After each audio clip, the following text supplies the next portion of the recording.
Runway edge lights are provided for a runway intended for use at night or for a precision approach runway intended for use by day or night. Runway edge lights should be provided on a runway intended for takeoff with operating minima set below an RVR of 800 meters by day. They should be placed along the full length of a runway and should be in two parallel rows, equidistant from the center line.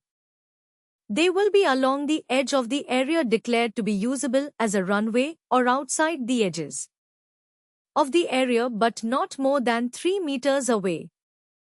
They should be uniformly spaced along the runway at intervals of not more than 60 meters. For an instrument runway or intervals of not more than 100 meters for a non-instrument runway.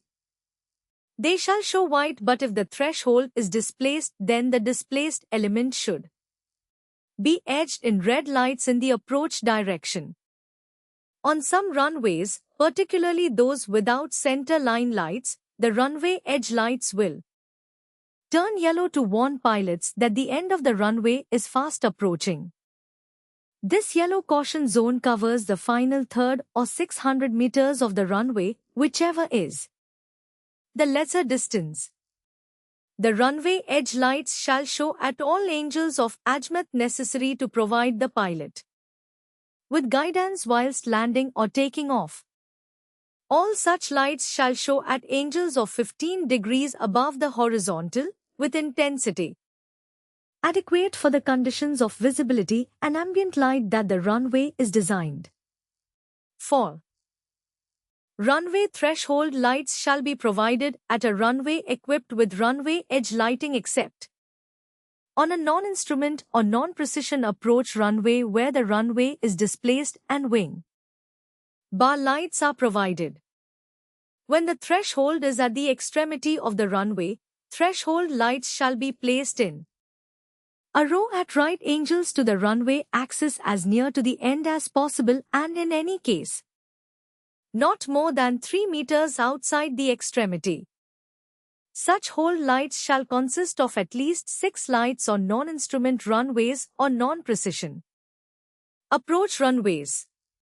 On a precision approach Cat 1 runway, consist of at least the number of lights that would be required if the lights were uniformly spaced at intervals of 3 meters between the runway edge lights, and on precision approach Cat 2 and Cat 3 runways consist of lights uniformly spaced between the runway edge lights at intervals of not more than 3 meters. Wing bar lights shall be provided on non-instrument or non-precision runways where the threshold is displaced and threshold lights are not provided. They indicate where the threshold starts. They shall be symmetrically disposed about the runway center line at the threshold in 2 groups or wing bars. Each bar should be at least 5 lights, extending at least 10 meters outwards from the line of the runway edge lights, with the innermost light of each bar in line with the runway edge lights. Runways that have edge lights shall have runway end lights. They are fixed, unidirectional red lights of an intensity that is suitable for the prevalent conditions. They will be positioned at right angles to the runway axis between the runway edge lights, not more than 3 meters outside the end, and consist of at least 6 equally spaced lights. On a precision approach Cat 3 runway, the lights shall not be spaced further apart than 6 meters. On precision approach Cat 2 or Cat 3 runways, white runway center line lights shall be provided. They should also be installed on Cat 1 runways, particularly if the runway is used by aircraft with high landing speeds or the runway has a width greater than 50 meters. Should the RVR drop below 400 meters, then runway lights must be switched on. The lights shall be positioned along the center line of the runway, but if this is not possible, they may all be uniformly offset by up to 60 centimeters. The lights shall run from the threshold to the runway end at the spacings shown here. 7.5 meters or 15 meters on a precision approach runway Cat 3, 7.5 meters, 15 meters or 13 meters. On a precision approach runway Cat 2 or other runway for which lights are provided.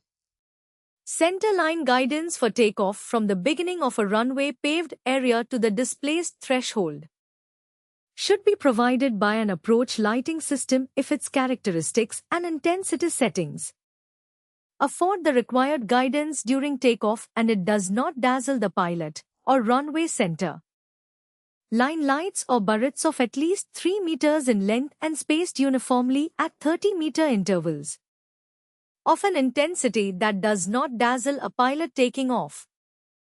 Center line lights providing guidance to the threshold must be capable of being extinguished. And similarly, utilized approach lighting must be capable of having its intensity reduced to enable landing aircraft to properly identify the displaced runway threshold. An example is shown here. Touchdown zone lights should be provided on precision approach Cat 2 and Cat 3 runways.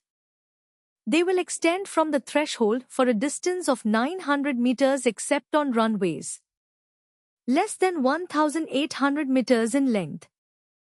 The system is shortened not to extend beyond the middle of the runway.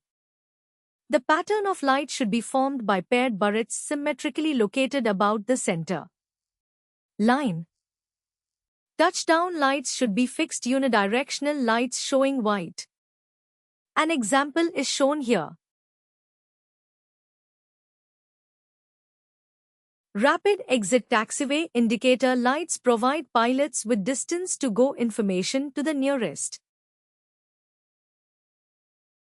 rapid exit taxiway on a runway to enhance situational awareness in low visibility conditions and enable pilots to apply braking action for more efficient rollout and runway exit speed. Taxi yellow lights adjacent to the runway center line configured as shown here are spaced 100 meters apart. The single light being 100 meters from the rapid exit taxiway. Stopway lights should be provided for the full length of the stopway and be in two parallel rows that are equidistant from the center line and coincident with the rows of the runway. Edge lights. They will also be provided across the end of the runway.